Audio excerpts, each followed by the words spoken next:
Hi guys, welcome back to my channels. आज हम cover करेंगे सिविक्स का एक बहुत important chapter market around us. Class 7 का चैप्टर है। तो बिना टाइम वेस्ट करते हुए लेट गेट स्टार्टेड।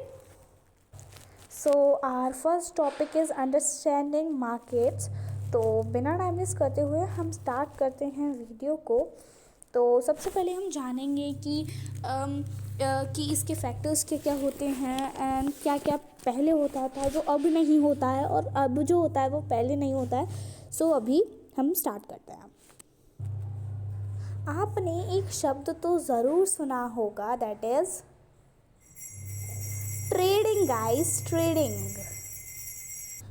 तो गाइस, आपको ट्रेडिंग कोई नया शब्द तो बिल्कुल भी नहीं लग रहा होगा, क्योंकि ट्रेडिंग अभी नहीं है, बहुत एंशंट टाइम से हो रहा है, अभी कोई नया नहीं है। पहले एक बर्टर सिस्टम से ये स्टार्ट हुआ था।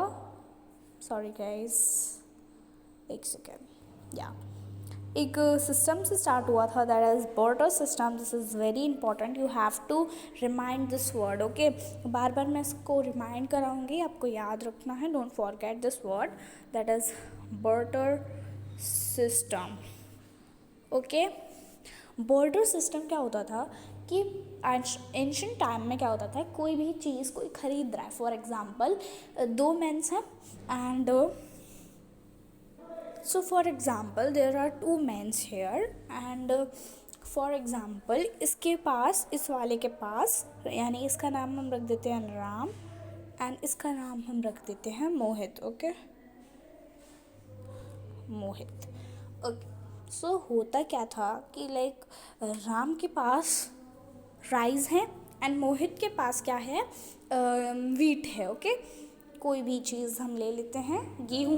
ओके, उसके पास वीट है एंड इसके पास क्या है, राइस है। एंड अगर राम को वीट चाहिए एंड मोहित को राइस चाहिए, तो ये क्या करते थे, ये इसको दे देता था और ये इसको दे देता था। ऐसे होता था, पहले कोई पैसे नहीं होते थे, बट आगे जैसे टाइम बढ़ा ये स्टार्ट हो गया।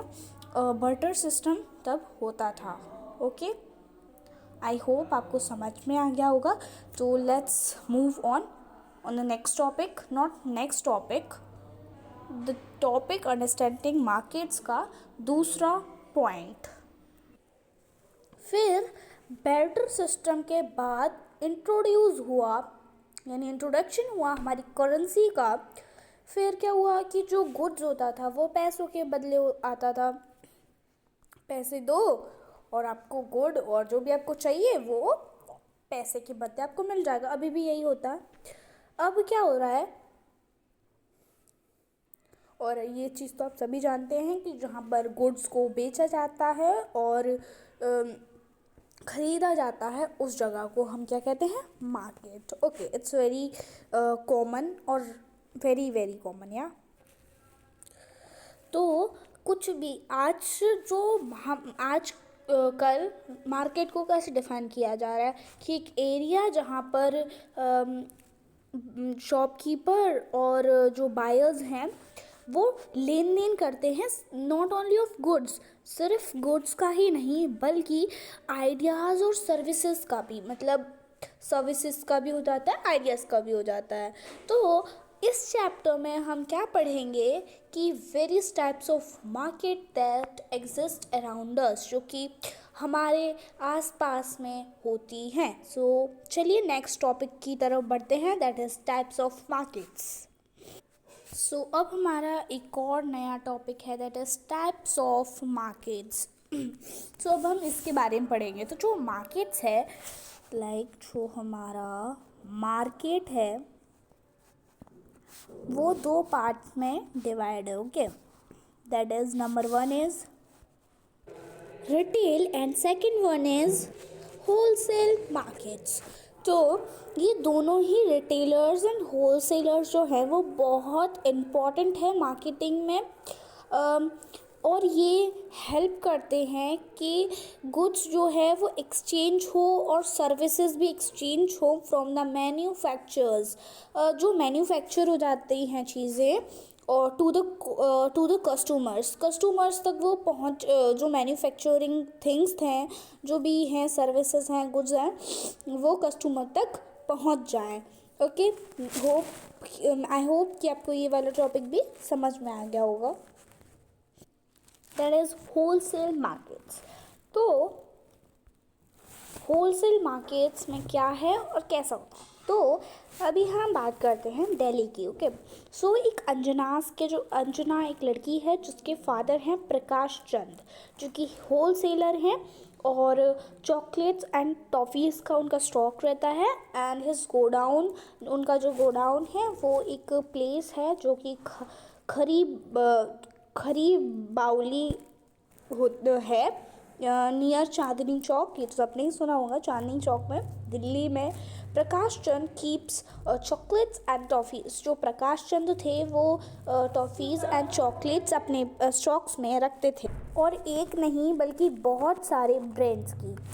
ही buys them in a bulk, okay, and repacks them in a small lots of that the retailer. Okay, तो क्या होता था कि जब बहुत सारी वैरायटीज़ होती थी वो एक जगह पर हो जाती थी। फॉर एग्ज़ाम्पल देखिए,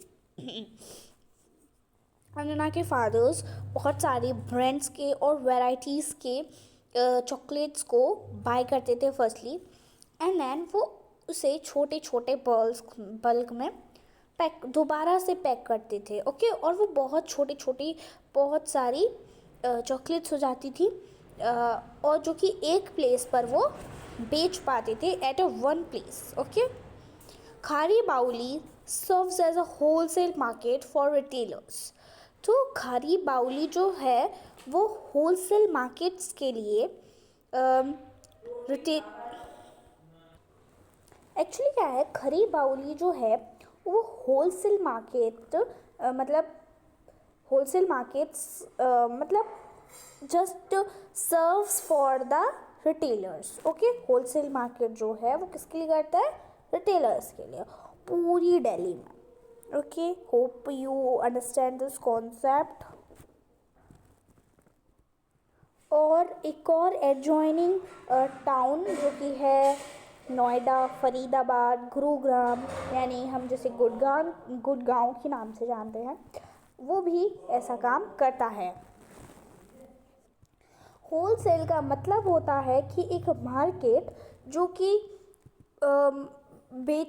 शोल्ड करता है गुड्स को एक लार्ज क्वांटिटी में to a person and who carries on wholesale trade is known as wholesaler. Okay, तो जो होलसेलर होता है काम करता है एक इंटरमीडियरी किसके बीच में, रिलेटर और प्रोड्यूसर के बीच में। इंटरमीडियरी मतलब कि उन दोनों का समझौता कराता है प्रोड्यूसर का और रिलेटर के बीच में।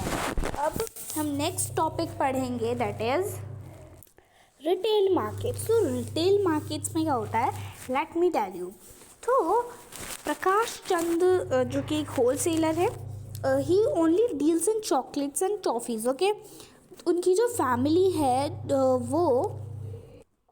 उनकी फैमिली को वो चीज़ें खरीदनी पड़ती हैं रोज़, जो कि नेसेसिटीज़ हैं, लाइक बाथरूम्स का जो भी है, और बहुत कुछ जो नेसेसिटीज़ रोज़ मतलब डेली लाइफ में होती हैं। Okay, from the shop situated nearby, from the general provision stores, the chemist और even the paan wala at the bus stop. Okay, दो उन्हें सामान खरीदना पड़ता था जो कि उनके पास में है, like general provision stores, chemist और पान वाला बस स्टॉप के पास जो होते हैं उनसे। These are retail outlets from where the customer finally purchases the product. तो वो जो यही प्लेसेस आउटलेट्स होती हैं जहाँ पे कस्टमर परचेज करता है product. Okay, the retail market is the last link in this distribution chain because a retailer buys goods from the wholesaler and sells them directly to the customer। तो क्या होता है कि जो होल सेलर होता है उससे रिलेटर रिटेलर होता है वो परचेज करता है जो भी सामान होता है, गुड होता है, वो होलसेलर से परचेज करता है और रिटेलर उसे कस्टमर्स को डायरेक्टली सेल कर देता है. May be you understand this concept. Now our next concept is function of retailers. So पहला पॉइंट, आप प्लीज़ इसे ध्यान से सुनना क्योंकि इसके टोटल 4 पॉइंट्स हैं जो कि आपको बहुत ढंग से पढ़ने पड़ेंगे. सो आप प्लीज़ ध्यान से सुनिएगा.